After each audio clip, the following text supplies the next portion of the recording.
आप देख रहे हैं लाइव इंडिया हर पल। नमस्कार, आप देख रहे हैं लाइव इंडिया हर पल। मैं हूं आपके साथ रेखा मिश्रा। पैलेट गन जो है वो इस वक्त चर्चा का विषय बना हुआ है और सुप्रीम कोर्ट तक यह पैलेट गन का मुद्दा जो है वो पहुंच चुका है। दरअसल दिल्ली जंतर मंतर पर छात्रों के प्रोटेस्ट पर पुलिस की ओर से पैलेट गन का इस्तेमाल किया गया था और इसी को लेकर के विपक्ष यानी कि राहुल गांधी, कांग्रेस समेत तमाम महागठबंधन के जो नेता हैं उनकी ओर से पैलेट गन को लेकर के केंद्र सरकार पर सवाल उठाए जा रहे हैं और अब ये मामला जो है वो एससी तक पहुंचा, यानी कि सुप्रीम कोर्ट ने अब इसको लेकर कि अपनी ओर से संकेत भी दे दिया है और कहा है कि वह उग्र भीड़ को हटाने के लिए पैलेट गन के इस्तेमाल पर पूरी तरह रोक नहीं लगाएंगे। यानी कि कोर्ट ने कहा है कि प्रदर्शन के दौरान पुलिस कार्रवाई को लेकर जो मानक प्रक्रिया बनाई जानी है उसमें पैलेट गन के इस्तेमाल की स्थितियों पर भी स्पष्टता दी जाएगी। दिल्ली में संसद चलो प्रदर्शन के दौरान रैपिड एक्शन फोर्स यानी कि रैफ की तरफ से पैलेट गन के इस्तेमाल के खिलाफ दायर याचिका पर सुनवाई करते हुए कोर्ट ने यह बातें कही है। बता दें कि यह याचिका पूर्व आईपीएस अधिकारी यशोवर्धन आजाद और दो अन्य लोगों प्रशांत कुमार सिंह और शेख इरशाद मंसूरी ने दायर की है। प्रशांत और इरशाद ने का कहना है कि 20 जुलाई को परीक्षा पेपर लीक के मुद्दों पर आयोजित प्रदर्शन के दौरान रैपिड एक्शन फोर्स ने पैलेट गन चलाया। उसके धातु वाले छर्रे लगने से वह घायल हो गए। उन्हें इलाज के लिए लेडी हार्डिंग मेडिकल कॉलेज में भर्ती भी कराया गया था, जहां सर्जरी के जरिए उनके शरीर में घुसे छर्रों को निकाला गया। सुनवाई के दौरान याचिकाकर्ताओं की वकील वृंदा ग्रोवर ने कोर्ट से कहा कि एक पीड़ित का सही से इलाज नहीं हो पा रहा है। इस पर कोर्ट ने दिल्ली सरकार से कहा कि वह घायल याचिकाकर्ता और दूसरे प्रभावित लोगों का जरूरी इलाज सुनिश्चित करे।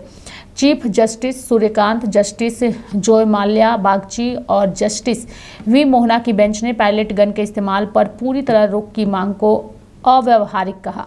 जस्टिस बागची ने कहा कि शांतिपूर्ण प्रदर्शन भी अचानक हिंसक रूप ले सकता है। ऐसे में सुरक्षा बलों को परिस्थितियों के अनुसार चरणबद्ध प्रतिक्रिया देनी पड़ती है। कोर्ट ने यह भी कहा कि पुलिस और सुरक्षा बलों की नियमावली विशेष परिस्थितियों में पैलेट गन के इस्तेमाल की अनुमति देती है। याचिकाकर्ता ने उस नियम को चुनौती दिए बिना पैलेट गन पर पूर्ण प्रतिबंध की मांग की है। यह याचिका अपने आप में अस्पष्ट है। इस पर वकील ने कहा कि वह सिर्फ मेटालिक पैलेट के इस्तेमाल पर रोक की मांग कर रही है। उनकी मांग प्लास्टिक या रबर पैलेट को लेकर नहीं है। जजों ने कहा कि वह मामले पर विचार करेंगे, लेकिन पहले याचिकाकर्ता अपनी याचिका में जरूरी संशोधन करे। कोर्ट ने केंद्र सरकार से पैलेट गन के इस्तेमाल से जुड़े नियम पेश करने के लिए कहा। साथ ही 20 जुलाई को की गई कार्रवाई में हथियारों के इस्तेमाल से जुड़े लॉग बुक यानी कि रिकॉर्ड को सुरक्षित रखने का भी निर्देश दिया गया है। सुप्रीम कोर्ट ने कानून व्यवस्था बनाए रखने के लिए पैलेट गन के इस्तेमाल पर पूरी तरह रोक लगाने के अनुरोध करने वाली याचिका पर सवाल उठाए हैं। कोर्ट ने कहा कि पुलिस को असाधारण परिस्थितियों में ही पैलेट गन का इस्तेमाल करने की इजाजत है। ऐसे में इस पर प्रतिबंध की मांग क्यों की जा रही है? रैफ के हथियारों का रिकॉर्ड सुरक्षित रखा जाए। भारत के प्रधान न्यायाधीश सूर्यकांत, न्यायमूर्ति जॉय माल्या बागची और न्यायमूर्ति वी मोहना की पीठ ने वरिष्ठ अधिवक्ता वृंदा ग्रोवर की दलीलों पर गौर किया और दिल्ली सरकार को निर्देश दिया कि नीट प्रश्न पत्र लीक के विरोध प्रदर्शन के दौरान पैलेट लगने से घायल हुए लोगों को सर्वोत्तम उपचार उपलब्ध कराया जाए। कोर्ट ने कहा कि वह 20 जुलाई को कॉकरोच जनता पार्टी के नेतृत्व में हुए विरोध प्रदर्शन के दौरान पैलेट गन के इस्तेमाल पर मामले की सुनवाई करने के लिए तैयार है। ग्रोवर की दलीलों पर संज्ञान लेते हुए पीठ ने केंद्र सरकार की ओर से पेश हुए सॉलिसिटर जनरल तुषार मेहता को जंतर मंतर पर प्रदर्शन के दौरान तैनात आरएएफ के हथियारों के उपयोग का रिकॉर्ड सुरक्षित रखने का निर्देश दिया। पैलेट गन के इस्तेमाल पर बैन लगाने की मांग को याचिका दाखिल करने वाले दो लोग हैं जिन्हें स्टूडेंट प्रोटेस्ट के दौरान पैलेट गन से चोटें आई थी। पूर्व आईपीएस यशोवर्धन आजाद तीसरे पिटीशन है। पिटीशन में आम लोगों के खिलाफ पैलेट गन के इस्तेमाल पर बैन लगाने और पीड़ितों के लिए मुआवजा मांगा गया है। वहीं दूसरी ओर अगर हम राहुल गांधी की बात करें या कांग्रेस के तमाम नेताओं की बात करें तो उन सभी ने पैलेट गन के इस्तेमाल को लेकर के केंद्र सरकार पर हमला बोला है और अब इस पूरे प्रकरण को लेकर के लगातार अमित शाह, नरेंद्र मोदी से जवाब मांगने की बातें भी कही जा रही है। देखिए, जहां तक पैलेट गन की बात है, pellet gun is a lethal weapon. Eight close range, pellet gun can kill a person. Pellet gun can blind a person. मैंने आपके सामने प्रेस के सामने मैंने एक पेलेट गन का विक्टिम से आपसे बात करवाई। आपने देखा, अपनी आंखों से आपने देखा होगा, उसके शरीर में छर्रे थे, उसकी आंख में छर्रे थे। ऑल इंडिया मेडिकल इंस्टीट्यूट की जो रिपोर्ट थी उसमें लिखा है patient has been shot by pellet guns. तो ये किसने चलाई? और ये एक व्यक्ति नहीं, अनेक लोग हैं जिनको पेलेट गन से मारा गया है। तो मैंने तो आपको सबूत दिया है और वो कह रहे हैं कि मैं झूठ बोल रहा हूं। मैं तो आपके सामने व्यक्ति को लाया हूं, मैंने अपनी आंखों से छर्रे देखे हैं, पूरी बॉडी में छर्रे भरे हुए हैं। डॉक्टर से मैंने बात की, डॉक्टर कह रहा है कि भैया छर्रे हैं, हम निकाल नहीं पा रहे हैं, आंख फूटी हुई है। और रिजिजू कह रहे हैं मैं झूठ बोल रहा हूं, सरकार कह रही है हमने पेलेट गन यूज ही नहीं किया। तो आप प्रूफ पे जाएंगे या खोखले शब्दों पे जाएंगे? और क्या चाहते हैं कि मैं मतलब पूरी राइफल उठा के ले आऊं? गन्स चली हैं, लोगों की चोट आई है, आंसू गैस के गोले चले हैं, लाठी चली, कई घायल हुए हैं, बहुत से लोग अस्पताल गए और बहुत से लोग पहले जब विपक्ष को पता लगा उससे पहले उनको डिस्चार्ज करके घर भी भेज दिया गया। तो ये बड़े सवाल है जिसका जवाब तो सरकार को देना होगा और इसके लिए गृह विभाग ही बनता है, क्योंकि पुलिस और आर्म फोर्सेस उन्हीं के अंडर आती है। तो अगर उनके ऑर्डर पे नहीं चला है कुछ, तो किसके ऑर्डर पे ये फैसला लिया गया है, किसके कहने पे? प्रॉब्लम यहां आती है कि स्टूडेंट प्रोटेस्ट सीधा आर्म्ड फोर्सेस के साथ टकराव में क्यों आए। प्रॉब्लम यहां है, ये हमारे सिस्टम की कमी है। ये हमारा कॉलोनियल सिस्टम है, ब्रिटिश सिस्टम का हर लॉ एंड ऑर्डर लाठी चार्ज, अब आर्म्ड फोर्स लाओ। ये गलत है, इसको इस्तेमाल करना, इसका हमको दुरुपयोग हो रहा है। ये मिसप्लेस्ड पॉलिसी है। हमको ये कॉलोनियल ब्रिटिश सिस्टम से निकलना होगा। स्टूडेंट प्रोटेस्ट का पहला जो लाइन ऑफ डिफेंस है वो है civil police, which is civil defence. हम क्यों नहीं सिविल डिफेंस को यूज कर रहे? और सिविल डिफेंस तो युवा है, ट्रेन्ड है, पेड है, हर स्टेट में है। तो पहली लाइन ऑफ सिविल डिफेंस में युवा मेन एंड वुमेन होंगे और उनके पास कोई लाठी नहीं होगी। अगर अनलॉफुल असेंबली हो गई डिक्लेयर, तो पहला आपका इनकाउंटर सिविल डिफेंस से होगा कि आप उनको मारेंगे उनसे, और उनके पास लाठी तो है ही नहीं, तो लाठी चार्ज कैसे होगा? तो आप, इसका मतलब रुकावट है। अगर आप बैरिकेड को ब्रेक करते हो तो second line of defence women police कर दीजिए। तो क्या आप विमेन पुलिस को अटैक करोगे? कैमरास आपको वॉच कर रहा है, उनके पास भी लाठियां नहीं है, लेकिन हेड गियर है, आर्मर है, हेड गियर भी है, आर्मर भी है, ताकि पथराव से बचे, पीटे नहीं, चोट ना लगे। सो वो सिविल डिफेंस पर भी आर्मर, हेलमेट भी हो, बॉडी आर्मर भी हो, नो लाठी। इधर भी ये भी हो और बैरिकेड भी हो और बॉडी आर्मर भी हो, ट्रेन भी हो।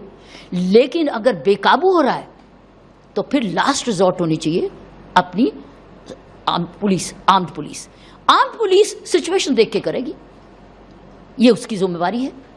टीयर गैस करना है, लाठी चार्ज करना है या वाटर कैनन लगाना है, वो जो लास्ट स्टेज है। और लास्ट स्टेज पर अगर आपने वेपनरी यूज की तो इसका मतलब है कैमराज आपको एविडेंस बताएगा कि कौन क्या कर रहा था, कौन व्यक्ति आग लगा रहा था, क्योंकि उसमें तमाशबीन भी जुड़ जाएंगे, जान के आग लगाएंगे ताकि वो प्रोवोकेशन आए, तो कैमरा पकड़ेगा तो पता चल उस वक्त किसने उसको देखा, उधर वो चलाएगा। तो आपने तो मैंने नहीं देखा, बाद में वो तो सिर्फ कैमरे नहीं देखा। और ऊपर से ड्रोन्स चलाओ, साथ साथ ड्रोन्स थ्रू आउट चलने चाहिए।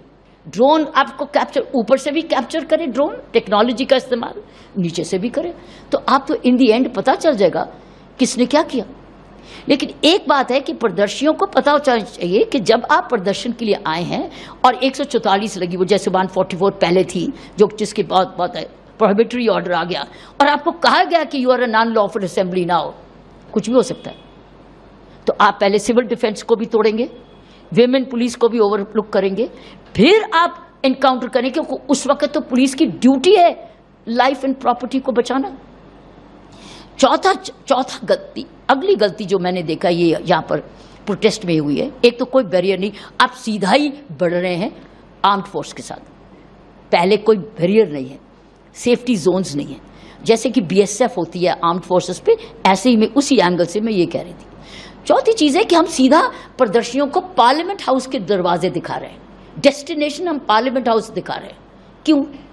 इसको शिफ्ट करो रामलीला ग्राउंड, ये वेन्यू को ये जंतर मंतर छोटी सी है भीड़, और मार्केट के सामने बिल्कुल है, मार्केट को भी बंद नहीं करना पड़ेगा, मार्केट का सारा बिजनेस ठप हो जाएगा। और उसमें रैंडसैकिंग भी हुई, उसमें आपने देखा वो भी आई, तो इसलिए लोगों ने दुकानें बंद की क्योंकि लूटपाट शुरू हो गई दुकानों से। देखिए ये बड़ी स्पष्ट बात है कि अगर कोई भी ऐसे बंदूक चलाता है, पैलेट गन के द्वारा किसी की इंजरी करता है, तो निश्चित रूप से ये अनुमति तो कोई देता है ना। हाँ, अगर कोई कहता है कि एसडीएम ने अनुमति दी, तो क्या हमारे गृह मंत्री ने कहा कि एसडीएम ने गलत किया? आज तक कोई बयान आया गृह मंत्री का? नहीं आया ना। क्यों है चुप गृह मंत्री? इससे साफ जाहिर है कि उनकी सहमति से ही ये हुआ है, अदरवाइज वो कहते कि एसडीएम ने गलत काम किया है। एक तरफ तो भाजपा कह रही है कि कोई ऐसा हुआ ही नहीं, कोई पैलेट गन चली ही नहीं।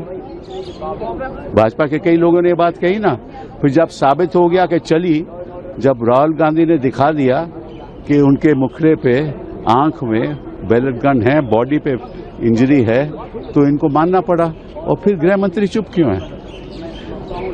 ये सवाल उठता है ना। इसलिए राहुल गांधी ने कहा कि ऑब्वियसली उनकी सहमति है और उनको जिम्मेदारी लेनी पड़ेगी, इसलिए वो हाउस में नहीं आ रहे। न तो हाउस में आते हैं, न बयान देते हैं, न कहते हैं कि ये गलत हुआ, तो ऑब्वियसली उनकी सहमति है। किस बात की माफी, किस बात की अपॉलॉजी? अगर सही बोलने के लिए माफी मांगी जाएगी इस देश में, तब तो बड़ी ही एक अजीब स्थिति पैदा होगी। मैं तो कहूंगा कि जिस तरीके से छात्रों पर पैलेट गन का इस्तेमाल हुआ, क्या उसको नकारा जा रहा है? जो छात्र खड़ा है, जिन बच्चों पर आंसू गैस के गोले छोड़े गए, जहां AK-47 की फायरिंग हुई, उसका जिम्मेदार तो कोई न कोई होगा ना। वो व्यक्ति सामने आए, सरकार बताए कि ये व्यक्ति जिम्मेदार है। अगर आरोप लग रहे हैं तो जवाब देने का मौका भी तो है, लेकिन बचकर भागने का प्रयास भारतीय जनता पार्टी और वर्तमान सरकार में बैठे हुए लोग कर रहे हैं। ये निंदनीय है। छात्रों पर जरूरत से ज्यादा प्रहार करने की क्या आवश्यकता थी? वो धरना ही तो दे रहे थे, वो अपनी बातें ही तो मनवाना चाहते थे, शांतिपूर्ण तरीके से मनवाना चाहते थे। आपकी जो एजुकेशन व्यवस्था है, आपकी एग्जामिनेशन प्रणाली है, उस पर सवाल ही तो पूछ रहे थे, अपने भविष्य का सवाल ही तो पूछ रहे थे। तो इसमें मुझे गलती कहाँ दिखाई देती है जो इतना एक्सेसिव यूज किया गया, जिन चीजों का इस्तेमाल किया गया, इसकी जवाबदेही जो लोग सरकार में है उनकी है, और दिल्ली पुलिस किसके अधीन है? कहीं न कहीं नैतिक जिम्मेदारी हमारी, आपकी, सबकी बनती है कि इन बच्चों के साथ ऐसा व्यवहार नहीं होना चाहिए था, और दिल्ली पुलिस अपनी जिम्मेदारियों से भागती हुई नजर आती है। क्या टिप्पणी की राहुल गांधी जी ने? तो सही तो कहा कि उन्होंने एक छात्र से बात की, उस छात्र ने कहा तो कुछ ऐसे छात्र वो चाहते हैं कि उनको जानकारी मिले, हाँ, वो और शिक्षित हों, हर सोर्स से जानकारी मिले, वो चाहते हैं कि शिक्षा में सुधार आए, क्वालिटी एजुकेशन मिले। और कुछ ऐसे लोग हैं जो कहते हैं कि ऐसा है कि हमें कुछ नहीं चाहिए, हम तो खुद भगवान हैं, हमें सब मालूम है। और तीसरे ऐसे लोग हैं जो कहते हैं कि हाँ, ये जो कह रही है ये भगवान है, ये सही है, वो अंधभक्त हैं। तो उन्होंने क्या गलत बात की? गृह मंत्री जी को लेकर भी कुछ टिप्पणियां की, उस पर भी गृह मंत्री जी आज के दिन आज तक चुप क्यों है, ये बताइए।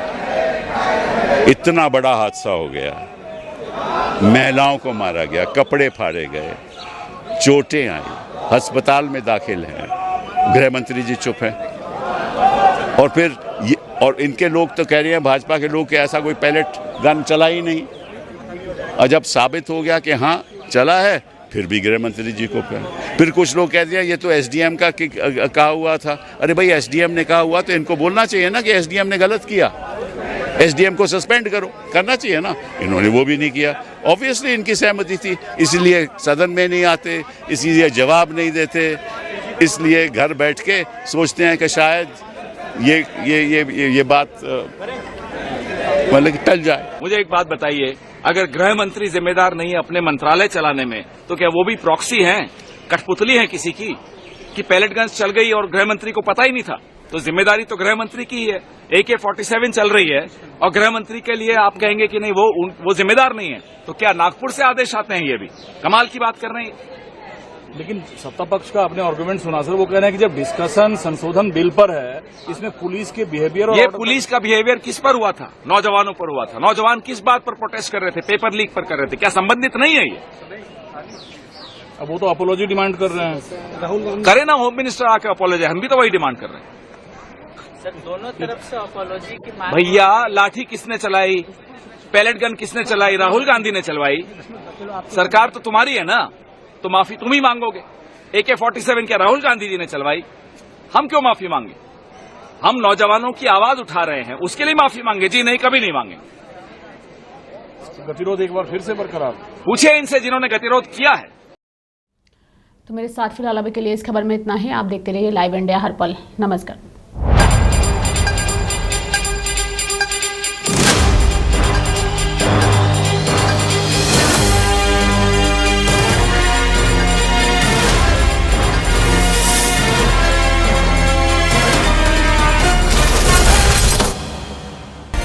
आप देख रहे हैं लाइव इंडिया हर पल।